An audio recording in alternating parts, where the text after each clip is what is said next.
la reducción del capital, porque dictaminan acerca de aquel estado contable que refleje una reducción de capital, ya sea obligatoria o voluntaria, porque en definitiva esto mide la responsabilidad que tienen los accionistas con respecto al ente, ya que el capital es la prenda común de los acreedores.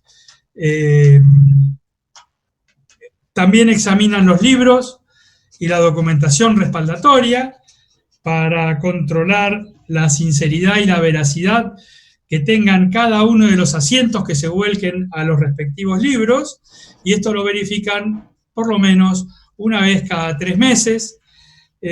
Convocan a asamblea general ordinaria en forma subsidiaria, convocan a asamblea general extraordinaria cuando consideren necesario, y convocan directamente a asamblea general ordinaria, no en forma subsidiaria, sino en forma directa, cuando quieran que se considere la remoción de los directores o cuando haya denuncias de accionistas no atendidas por el directorio, o cuando accionistas solicitan la convocatoria a asamblea y el directorio, transcurridos los 40 días, no la convoca. En ese caso directamente convoca la sindicatura. También tienen facultades para investigar e informar acerca de ejercicios anteriores a su mandato, porque los ejercicios económicos siguen el principio de concatenación. Operaciones sociales se pueden iniciar en un ejercicio económico y pueden finalizar en ejercicios económicos posteriores. Muy bien, el síndico entonces tiene la obligación de analizar e investigar ejercicios anteriores a su elección. Y esto es una facultad discrecional que tiene el síndico. También tiene la obligación de informar a accionistas que representen el 2% del capital en cualquier momento acerca de información que le requieran los accionistas en miras a proteger fundamentalmente a los accionistas minoritarios. También investiga denuncias formuladas por accionistas que representen el 2% del capital, dando cuenta a la próxima asamblea lo que resulte de esa investigación. Y si ya tiene un resultado y exige una voluntad social, el síndico puede convocar a una asamblea para que la asamblea decida acerca del resultado de esa investigación generada como consecuencia del pedido formulado por el 2% del capital. También, por el 256, controla la garantía que tienen que prestar los directores, que esto es un monto fijo que determina el estatuto, y en la Ciudad Autónoma de Buenos Aires la IGJ lo va actualizando y se puso muy de moda hacer seguros de caución en garantía de la caución que tienen que prestar los directores. También vigila a los órganos sociales que actúen de acuerdo a la ley, al estatuto o al reglamento. Asiste, tiene la obligación de asistir a las reuniones de directorio y asistir a las reuniones de asamblea. Examina los libros, convoca a las reuniones y hace incluir puntos del orden del día. En el caso de las reuniones de directorio y de consejo de comité ejecutivo, el síndico tiene obligación de asistir con voz, pero no tiene voto, y desde luego que para poder asistir a esas reuniones tiene que ser debidamente citado con una anticipación mínima por parte del órgano que va a sesionar, ya sea comité ejecutivo o reunión de directorio. También, con respecto a las asambleas, la sindicatura tiene facultades para incluir puntos del orden del día, nombra a directores cuando se produzca vacancias en el directorio, y el reemplazante que asuma esa vacancia durará en su mandato hasta el vencimiento del próximo mandato. Como les señalé, convoca directamente a asamblea ordinaria para decidir la remoción de los directores, aprueba por el 271 los contratos que celebren los directores con la sociedad, sin perjuicio de que el estatuto pueda establecer y ampliar las facultades por parte del síndico o de la comisión fiscalizadora. Es decir, además de las facultades que recién les acabo de mencionar, que no son pocas, el estatuto puede ampliar esas facultades. En cuanto a las obligaciones que tiene el síndico, desde luego que están referidas a los controles. En la Ley General de Sociedades no se la menciona, ya que no están enumeradas en un artículo determinado, pero está referida fundamentalmente al ejercicio del control de legalidad. Y con respecto a la sociedad, tendrá que cuidar que el estatuto y las reformas estén inscriptas en el organismo de contralor societario, que los libros se lleven en legal forma, que todas las acciones tengan el mismo valor nominal, que el capital, la totalidad del capital esté representada en acciones, que la licitud del objeto social, que tendrá que verificar cada uno de los pasos que dé la sociedad, si la sociedad transita un proceso de transformación, fusión o escisión, entre otras cuestiones, con respecto a la sociedad.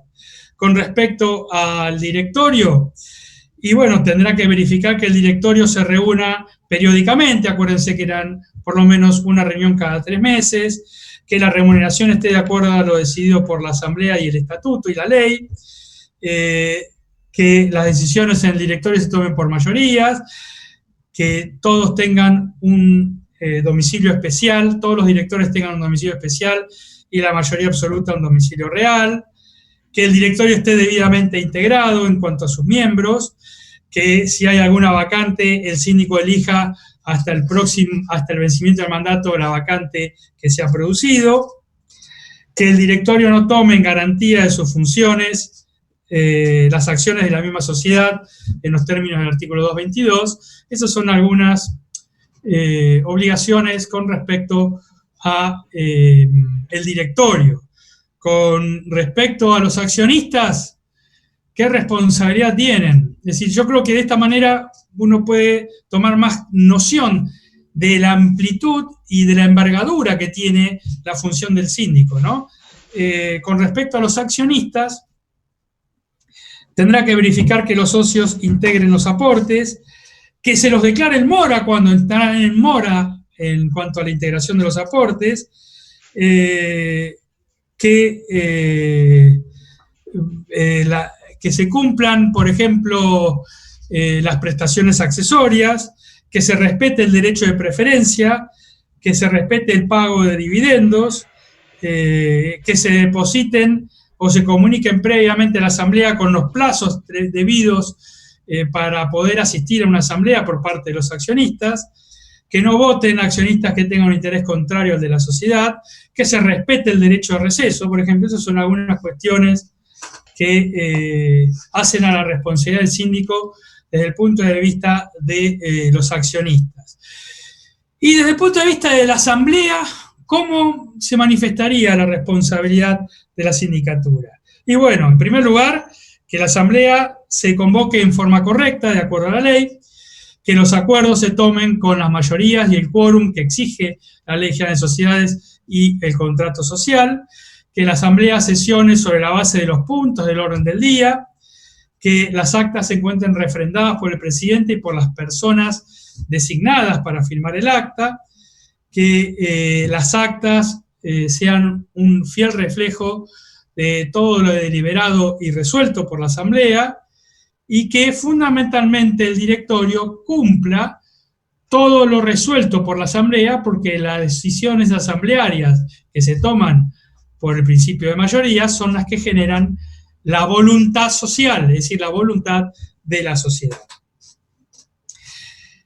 Esta responsabilidad que tienen los síndicos, y fíjense ustedes que se la discriminé en punto a la sociedad, en punto al directorio, en punto a los accionistas y en punto a la asamblea, porque me parece que de esa manera ustedes pueden comprender más acabadamente la dimensión de la función de la sindicatura, le decía que esta responsabilidad que tienen los síndicos de controlar que los órganos sociales, y fundamentalmente el directorio, que es un órgano permanente, actúe de acuerdo a la ley, al estatuto o al reglamento, implican delinear un complejo muy importante de responsabilidades. Y en ese sentido, la sindicatura no es responsable por el resultado negativo de un ejercicio económico, en la medida que el resultado negativo que arroje un ejercicio económico no sea producto de haber violado la ley, el estatuto o el reglamento. Es decir, en la medida que no se haya apartado de la ley, del estatuto o del reglamento, por más que se haya obtenido pérdidas en el ejercicio económico, la obtención de pérdidas no es responsabilidad de la sindicatura.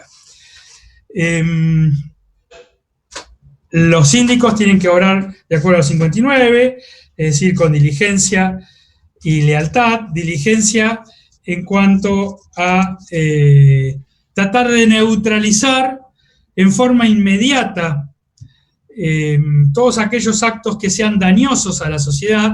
Acuérdense que cuando hablamos en el 59 de los directores, hablábamos de la diligencia de un buen hombre de negocios en cuanto a la toma de decisiones, oportunidad, mérito, conveniencia de las decisiones. Aquí la diligencia es diferente.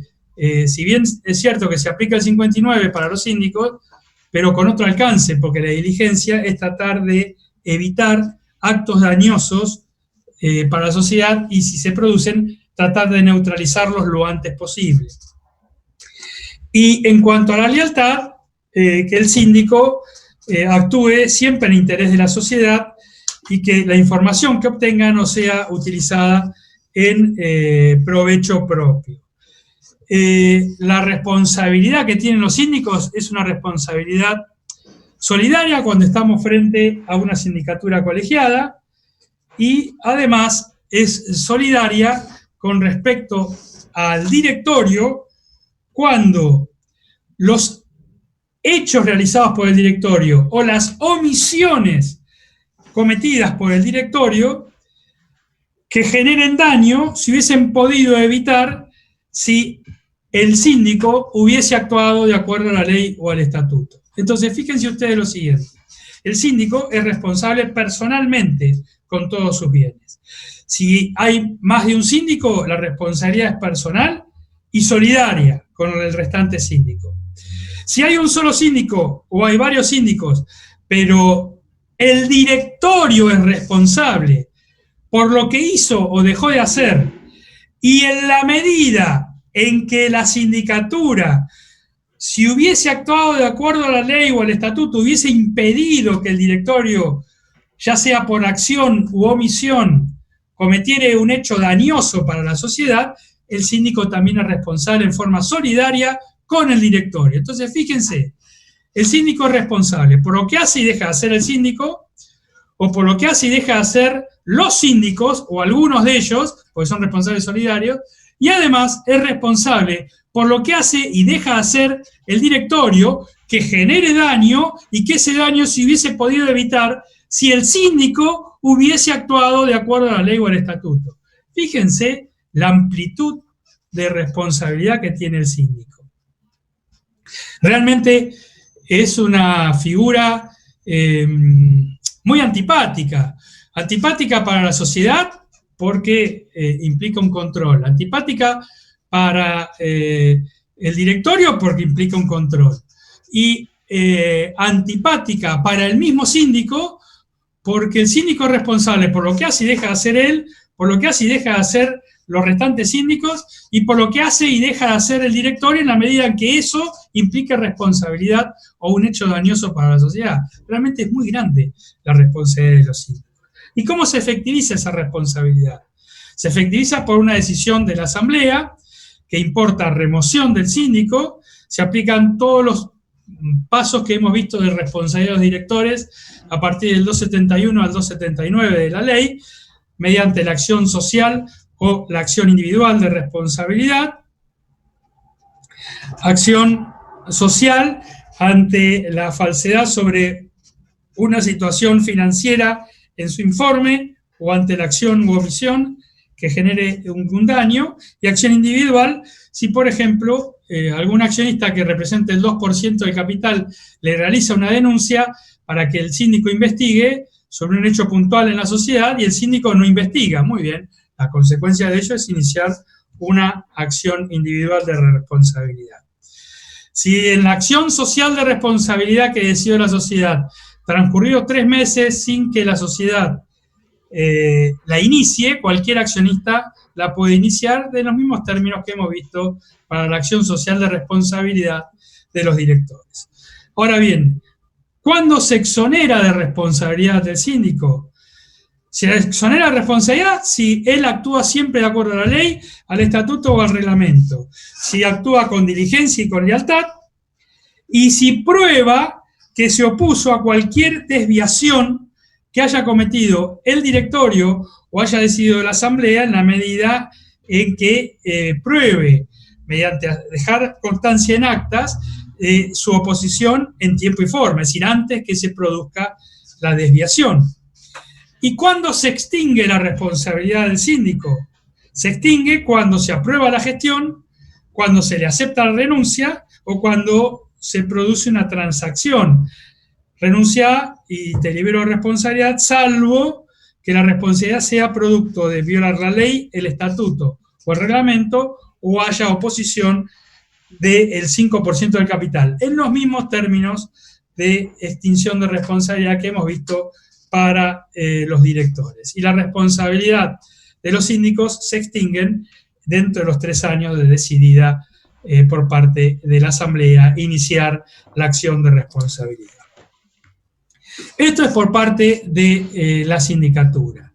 Con respecto al Consejo de Vigilancia, chicos, el Consejo de Vigilancia está regulado a partir del artículo 280 a 288 de la Ley General de Sociedades. El Consejo de Vigilancia, a diferencia de la sindicatura, tiene a su cargo un control de mérito, de oportunidad, un control de gestión del directorio. Es decir, controla la oportunidad de las medidas, la política comercial seguida por parte del directorio en el desempeño de sus funciones. En definitiva, controla la eficacia de las políticas adoptadas, teniendo en cuenta para ello los beneficios, las utilidades y los riesgos asumidos por parte del directorio en esas decisiones.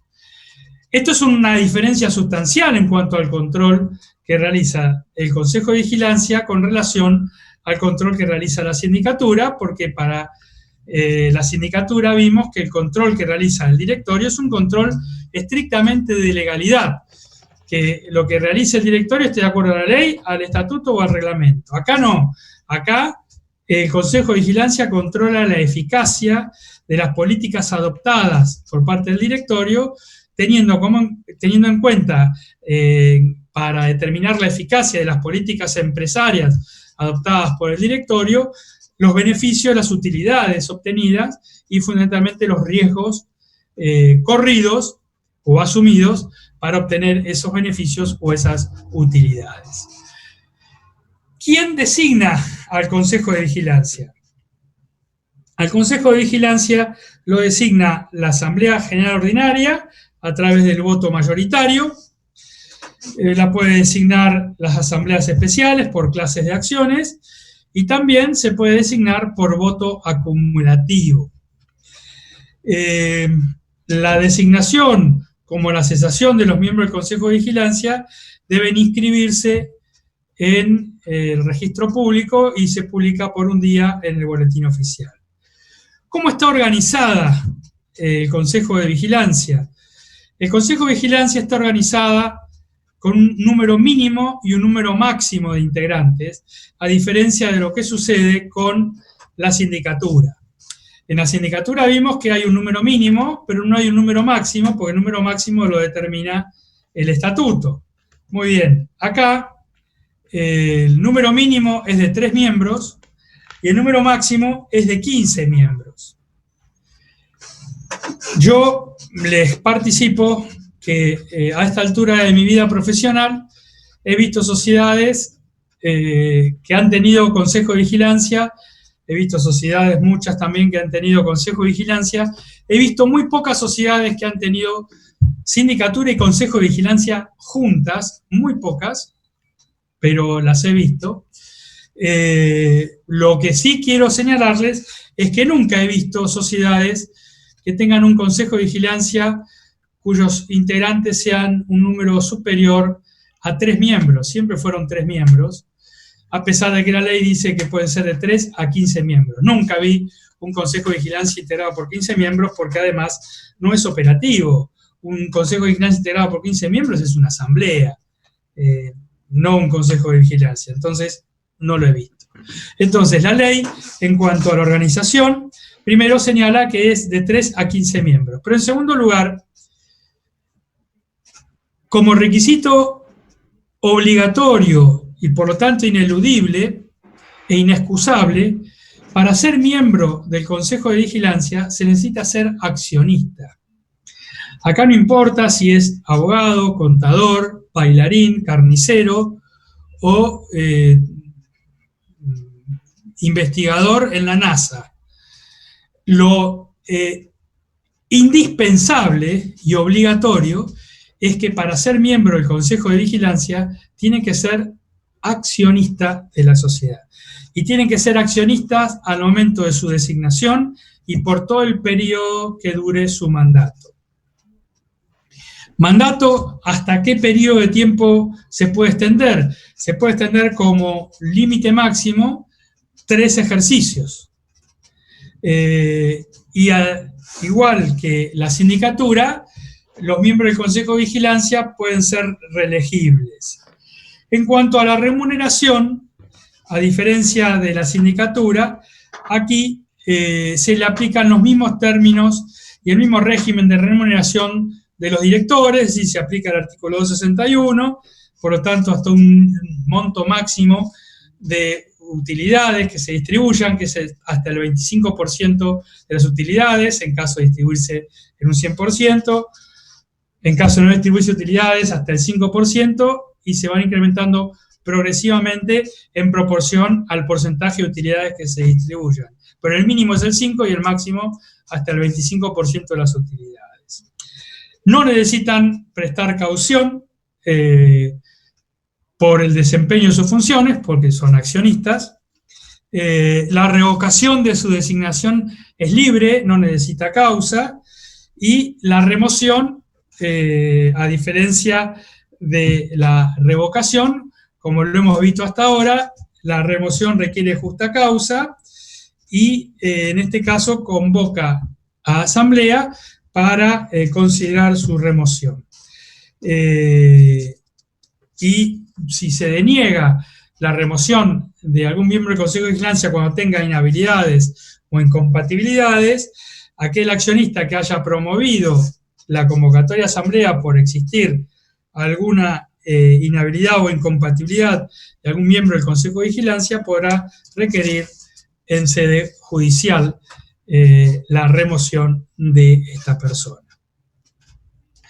En cuanto a la designación de miembros del Consejo de Vigilancia suplentes, es optativo, la ley no dice nada, pero siempre es conveniente por lo menos designar un miembro del Consejo de Vigilancia suplente, a diferencia de la sindicatura, que tiene que haber tanto suplentes como titulares. En cuanto a la organización interna, tiene que tener un presidente del Consejo de Vigilancia, se reúnen y deliberan y resuelven sobre la base de un orden del día, de un libro de actas, de un quórum, se reúnen por lo menos una vez cada 3 meses, las disidencias en la medida que representen un tercio de sus integrantes, ese tercio podrá convocar a asamblea para que la asamblea dirima, no pueden votar por correspondencia, tiene que ser presencial, al igual de lo que sucede con el directorio, algún consejero ausente puede darle facultades de representación a otro consejero en la medida de que haya quórum, puede renunciar en cualquier momento ante el mismo consejo, en la medida en que esa renuncia no afecte al funcionamiento, no sea dolosa o no sea introspectiva, en los mismos términos que el directorio. De lo contrario, tendrá que seguir hasta la próxima asamblea. En cuanto a la responsabilidad de los miembros del Consejo de Vigilancia, la responsabilidad es ilimitada y solidaria entre ellos con relación a la sociedad, a los accionistas y a los terceros, por el mal desempeño de sus funciones, por violar la ley, el estatuto o el reglamento, o por generar daños por dolo, culpa o abuso de facultades. La responsabilidad de los miembros del Consejo de Vigilancia, en vez de ser solidaria, va a ser individual, en la medida en que al momento de la designación de los miembros del Consejo de Vigilancia ya se han producido designaciones técnico específicas a cada uno de ellos. En ese caso, si hay designaciones con funciones técnico específicas a cada uno de ellos, se deja de lado la responsabilidad solidaria y cada uno es responsable en forma individual por el desempeño individual de sus funciones. ¿Cuándo se extingue la responsabilidad? Cuando deja constancia de su oposición a una decisión que genere responsabilidad, cuando da cuentas al síndico o a la asamblea de su oposición, o cuando se aprueba la gestión, se le acepta la renuncia o se llega a una transacción, salvo que la responsabilidad sea por violación de la ley, el estatuto o el reglamento, o haya un 5% de accionistas que se oponga. En cuanto al régimen de inhabilidades o incompatibilidades, se aplican las mismas inhabilidades e incompatibilidades del directorio y de la sindicatura, por lo tanto no me voy a detener en esto. Tienen las mismas prohibiciones, la prohibición de contratar, a pesar de que la ley no dice nada con respecto a la prohibición de contratar, del 271, la doctrina ha considerado que, como tienen que obrar con lealtad, no pueden contratar en condiciones diferentes a que los hacen los terceros que contraten con la sociedad. Si tienen que contratar en condiciones del mercado. Pero reitero, la ley nada dice con respecto a la aplicación del 271. En cambio, sí habla de la aplicación del 272 y el 273, en el sentido de que cuando tengan un interés contrario, tienen que abstenerse de intervenir y de deliberar en la decisión que genere un interés contrario, es decir, que él tenga un interés contrario al de la sociedad. Y eso generalmente se da cuando se considere su gestión, su responsabilidad o su remoción. En cuanto a la actividad en competencia, pues el 273 tampoco pueden desarrollar actividades en competencia, salvo que obtengan una expresa conformidad de la Asamblea. En cuanto a sus atribuciones, fiscalizan la gestión del directorio, meritúan la prudencia de los actos, la orientación comercial que le dé el directorio a sus funciones, la política de precios, el gobierno del personal. Todas esas son atribuciones que tiene el Consejo de Vigilancia. Puede designar peritos para una investigación, examina la contabilidad, solicita informes al directorio, convoca a asamblea ordinaria o extraordinaria cuando lo considere necesario, a cualquiera de las dos, o cuando se lo soliciten accionistas que representen el 5%. Si el estatuto lo prevé, tiene la posibilidad de aprobar determinados actos del directorio. Si no los aprueba, el directorio puede someterlos a la asamblea. Si el estatuto lo prevé, pueden elegir directores. En ese caso, la remuneración de los directores la determinará el Consejo de Vigilancia, y la duración de los mandatos de los directores, en vez de tener un mandato hasta 3 ejercicios, se extiende a 5 ejercicios. Puede designar comisiones sobre denuncias que le formulen accionistas sin ningún porcentaje de capital, a diferencia de lo que sucede en la sindicatura. Vigila las ejecuciones de las decisiones de las asambleas. Tiene la obligación de contratar una auditoría anual que verifique y dictamine sobre los estados contables, y además tiene, de acuerdo al 281, inciso G, las demás atribuciones del síndico, dice la ley. Esto, a veces, esto yo creo que no ha sido una buena definición del inciso G del 281 de la Ley de Sociedades, porque, en primer lugar, decir que tiene las demás atribuciones del síndico, en primer lugar es subestimar al síndico, porque al síndico se le exige un título universitario que al miembro del Consejo de Vigilancia no. Con lo cual, si tiene las mismas atribuciones que el síndico y a uno le pide título universitario y a otro no, ¿para qué le piden título universitario?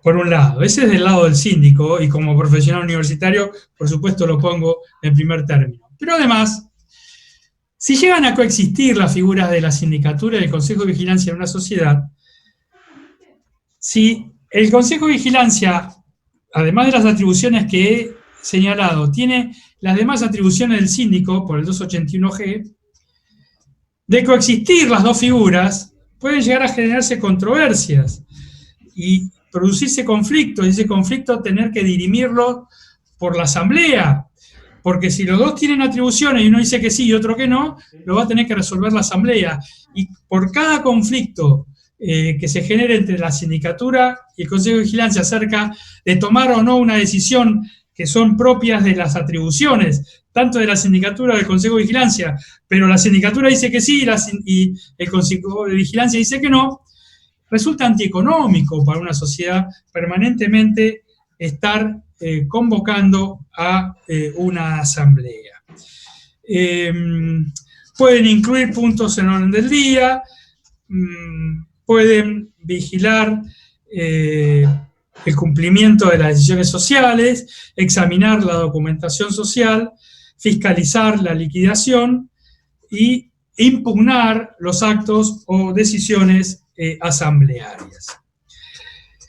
Esto es por parte de la ley en cuanto al Consejo de Vigilancia. Pero también la ley habla de fiscalización, pero estatal, a partir del artículo 299. Y en este sentido, la ley dice, señores, todas aquellas sociedades que se encuentren reguladas dentro del artículo 299 están sujetas a un control estatal permanente. ¿Y cuáles son? En primer lugar, aquellas sociedades que hagan oferta pública de sus títulos valores, aquellas sociedades que tengan un capital mínimo, que actualmente es de 50 millones de pesos, que sean una sociedad de economía mixta, que se trate de una sociedad que exploten los planes de capitalización y ahorro, o exploten concesiones o servicios públicos, que sean controlantes o controladas por otra sujeta a control estatal, o que se traten de sociedades anónimas unipersonales. Todas ellas están dentro del artículo 299 y por lo tanto sujetas a un control estatal permanente. En su momento dijimos cuándo estamos sujetos a un control permanente y cuándo estamos sujetas a un control estatal circunstancial. Estamos frente a un control estatal limitado, de acuerdo al artículo 300 de la Ley de Sociedades, en la constitución, modificación y extinción de la sociedad, porque para que surta efecto frente a terceros, tenemos que concurrir al organismo de control societario para que verifique la legalidad de los actos y proceda a la inscripción registral de esos actos societarios. Son las sociedades no sujetas al artículo 299. Sin embargo, esa vigilancia por parte del Estado de las sociedades no sujetas a un control estatal permanente podrá estar sujetas a un control permanente en una cuestión puntual cuando se lo consideren o cuando se lo soliciten accionistas que representen el 10% del capital, o cuando lo considere necesario por pensar de que se está en juego el interés público. Y cuando se cometen algún tipo de irregularidades, la autoridad de Contralor puede imponer sanciones. ¿Y cuáles son esas sanciones? Son la de apercibimiento más publicidad, multas, o también multas a la sociedad, a los síndicos o a los directores. ¿Qué facultades tiene la autoridad de Contralor? De acuerdo al artículo 303, es decir, al registro público, en el caso de la provincia de Buenos Aires, la Dirección Provincial de Personas Jurídicas, tiene facultades para solicitar al juez del domicilio social la suspensión de las resoluciones cuando considere que son contrarias a la ley, al estatuto o al reglamento, solicitar la intervención en la administración de la sociedad, o solicitar la disolución y liquidación. Por todas aquellas decisiones administrativas que adopte el registro público, de acuerdo al 306 de la Ley General de Sociedades, la sociedad, los directores o los síndicos podrán apelarla dentro de los 5 días mediante un recurso fundado en la misma, fundado y presentado ante el mismo organismo de Contralor Societario. También podríamos analizar las sociedades anónimas con participación estatal mayoritaria que están previstas en el artículo 308 de la Ley General de Sociedades. ¿Qué características tienen estas sociedades? Que el Estado nacional, provincial o municipal u organismos estatales participan en estas sociedades con un porcentaje de capital que sean equivalentes al 51% del capital o más. De manera tal de que con ese 51% o más del capital que tenga el Estado nacional, provincial o municipal o entes autárquicos, puedan prevalecer en las asambleas y de esa manera satisfacer los intereses de la comunidad. Mediante este 51% del capital, el Estado nacional, provincial, municipal o entes autárquicos prevalecen tanto en las asambleas ordinarias como extraordinarias y tienen quórum propio. Al tener quórum propio y al prevalecer, tienen la cantidad de votos necesarias para imponer la voluntad social. También pueden ser sociedades anónimas con participación estatal mayoritaria aquellas sociedades anónimas que se constituyeron sin la participación del Estado, pero que reúnan estas características luego de su constitución. Para ello necesitan una decisión asamblearia y que no haya oposición de los accionistas. En cuanto al directorio, se rigen por las normas del directorio que hemos visto y están también en vigencia todas las normas en cuanto a las inhabilidades o incompatibilidades que surgen del 264, salvo el inciso cuarto, que es el que habla del funcionario público, porque acá los funcionarios públicos pueden integrar el directorio de las sociedades anónimas con participación estatal mayoritaria. En cuanto a la remuneración, no se aplica el límite del 261, por lo tanto lo va a decidir la asamblea, la remuneración de los directores. Las minorías pueden designar directores y síndicos, según lo que diga el estatuto. Lo cierto es que cuando el capital privado esté representado por lo menos en un 20% del capital, elegirán por lo menos un síndico y tendrán representación proporcional en el directorio. No se podrá votar en forma acumulativa, en los términos del 263 para la elección de estos integrantes, y cualquier modificación estatutaria no podrá modificar la composición de la sociedad anónima sujeta a participación estatal mayoritaria. Para modificar la estructura de participación estatal mayoritaria se necesitará una ley, será nacional o provincial, o una decisión del Consejo Deliberante, según se trate de quién es el que participa en la sociedad, para la enajenación de la participación del Estado en estas sociedades. En cuanto a su liquidación, a raíz de una reforma de la Ley de Concursos y Quiebras, la Ley 24.522, las sociedades anónimas con participación estatal mayoritaria se pueden declarar en quiebra. La liquidación estará a cargo de la autoridad administrativa designada por el Estado. No pueden pedir su propio concurso y en la actualidad hay muchas sociedades que se estructuran sobre la base de sociedades anónimas con participación estatal mayoritaria, tanto a nivel provincial como en la Ciudad Autónoma de Buenos Aires. Por ejemplo, una sociedad que continuamente la escuchan por la radio o la ven por televisión a través de noticias que se generan permanentemente y que es una sociedad anónima con participación estatal mayoritaria, son los Subterráneos de Buenos Aires. Bueno, los Subterráneos de Buenos Aires son sociedades anónimas, es una sociedad anónima con participación estatal mayoritaria, en este caso del Estado Nacional. En el caso de la provincia de Buenos Aires, hay muchas sociedades anónimas con participación estatal mayoritaria que ustedes consumen diariamente sin darse cuenta.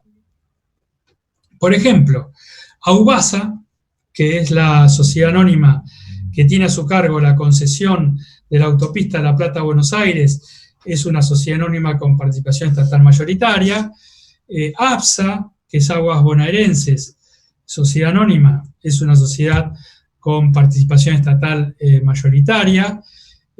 BACSA, que es Buenos Aires Gas, sociedad anónima, que es la distribuidora de gas, es una sociedad anónima con participación estatal mayoritaria. Centrales de la Costa Atlántica, que tiene a su cargo dar la provisión de energía eléctrica a toda la costa atlántica de la provincia de Buenos Aires, también es una sociedad anónima con participación estatal mayoritaria, y así podría enumerarle una gran cantidad de sociedades. Lo cierto es que se utilizan estas sociedades para desarrollar actividades que hacen al interés público y hacen al servicio público, como una forma de optimizar los recursos estatales para desarrollar precisamente esas actividades. Se inscriben registralmente en el organismo de control societario según su jurisdicción y, reitero, para modificar la estructura de capital del Estado, ya sea nacional, provincial, municipal o ente autárquico, necesitaremos una ley nacional, provincial o municipal según qué grado del Estado sea el que participe en estas sociedades. ¿Tienen alguna duda, chicos, con respecto a lo que hemos visto hasta ahora?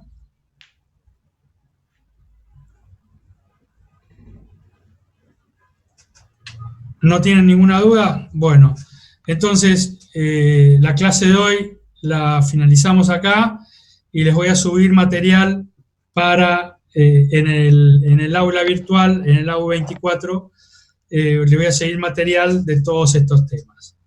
Chicos, que tengan un buen día y cuídense ustedes y sus familias. Muchas gracias y buenos días. Gracias, profe. Adiós.